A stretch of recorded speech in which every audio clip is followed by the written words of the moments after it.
All right, let's dive straight into this explainer. Today, we're tracking a real-life, high-stakes cat-and-mouse thriller, the hunt for the world's most wanted cartel boss. We're looking at a sprawling, deeply entrenched global operation, and we're zeroing in on the man at the very top. This is a story about absolute power, extreme evasion, and the relentless pursuit by international intelligence agencies to bring him down. So picture this. It's February 14th, 2017. A freezing winter morning, deep in the mountains of Sinaloa, Mexico.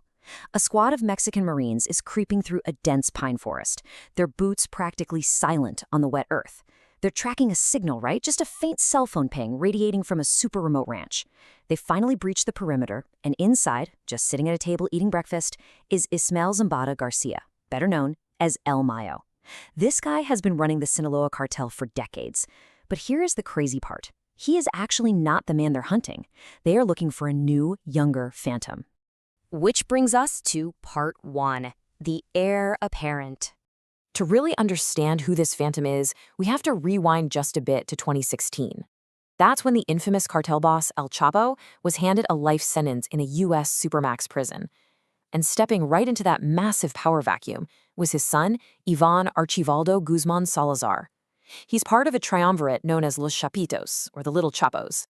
At just 33 years old, Iván stepped up as the architect of this new cartel era. Think about it, he was essentially trained from birth for this exact, ruthless role. He grew up in those remote Sinaloa mountains, surrounded by armed men, learning the trade directly from his father. He's patient, he's absolutely ruthless, and alongside his brothers Jesus Alfredo and Ovidio, he was fully prepared to take absolute control. Moving into part 2, war within the cartel. Because inheriting a billion-dollar empire, that wasn't exactly a peaceful transition. Los Chapitos immediately faced fierce pushback, not just from rival cartels, but from their own father's former allies. It created this incredibly stark contrast between the generations. On one hand, you have the old guard, led by El Mayo, who wanted to keep things traditional, relying on bribery, corruption, and basically keeping the business quiet. But then you have the new guard, Los Chapitos. They wanted to project absolute, terrifying strength. They ushered in a brutal new era using drones armed with explosives, committing massacres, and publicly humiliating the state. By 2018, this generational clash had triggered a full-blown militarized bloodbath. That brings us to part 3, the fentanyl monopoly. Now, this internal war wasn't just about controlling local turf. It was about protecting a terrifyingly lucrative new global monopoly that actually impacts all of us. Los Chapitos made a massive pivot to fentanyl. If you don't know, fentanyl is a synthetic drug that is 50 times stronger than heroin. 50 times! Because of this extreme potency and the sheer danger it poses, the DEA and FBI literally stopped looking at them as just drug traffickers and started labeling them as terrorists.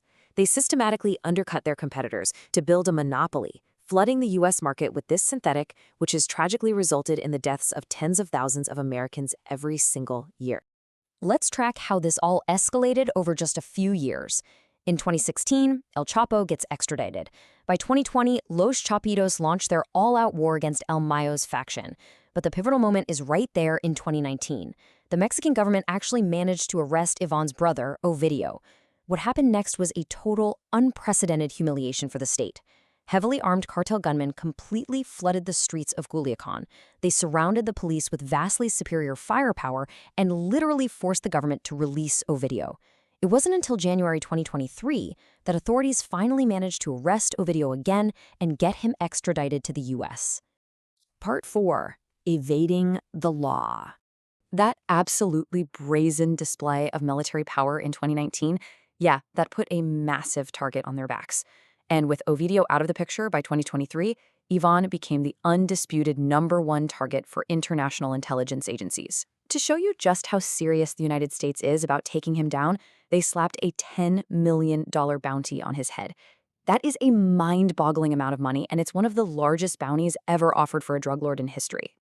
So how exactly does someone with a $10 million bounty on his head stay alive? Well, he operates as a total phantom. Iván's evasion playbook is extreme, to put it mildly. He changes his cell phones every single week. He never stays in one place for more than a few hours, literally never sleeping in the same bed twice. He relies on this vast, complex network of lookouts, uses highly encrypted communications, and operates with a terrifying zero-tolerance policy. Anyone even suspected of speaking to the authorities is immediately executed, no questions asked. But it's not just extreme paranoia keeping him safe. He has a massive geographical advantage. The terrain in the Sinaloa Mountains is vast, deeply forested, and incredibly remote. It's like a natural fortress. The cartel knows every single hidden trail and tiny village, while US and Mexican forces find it an absolute nightmare to navigate without being spotted miles away. And compounding that physical barrier is a cultural one, a deep, ingrained culture of secrecy, where local authorities are either bought off with cartel cash or simply terrified into silence. Which leads us to part 5, the never-ending hunt. Despite that impossible terrain and the culture of silence, 2023 and 2024 have seen an unprecedented escalation from law enforcement. They aren't just blindly searching the mountains anymore. They are systematically dismantling his operation layer by layer. Step 1 is heavy electronic surveillance and wiretaps. Step 2 is capturing low-level operators and squeezing them for critical intelligence. Step 3 is moving in on the inner circle, the security chiefs and logistics coordinators. And Step 4 is the ultimate goal, dismantling a massive network of over 100 individuals that the DEA has specifically identified. And it's working. They've already captured dozens of associates and seized over 200 tons of drugs, not to mention millions in cash. But make no mistake, Los Chapitos are not just going quietly into the night. They are returning fire, and they're doing it with military-grade hardware. We're talking about active ambushes on Mexican military patrols using rocket launchers and weaponized drones. They've essentially transformed the Sinaloa countryside into a literal active war zone. It's an incredibly dangerous reality, with innocent civilians and journalists tragically getting caught in the crossfire. As intelligence agencies have flat out stated, they aren't fighting a standard criminal organization anymore. They are fighting an army. And it's not just a physical war in the mountains. The DEA and the US government face massive systemic hurdles. This is a grueling legal war, too. Extradition processes are agonizingly slow. Gathering concrete, usable evidence across international borders is incredibly difficult. Key witnesses are, understandably, deeply intimidated and afraid to testify. And perhaps most frustratingly, law enforcement is up against highly aggressive, well-funded cartel lawyers who will challenge every single warrant and ruling backed by bottomless cartel pockets.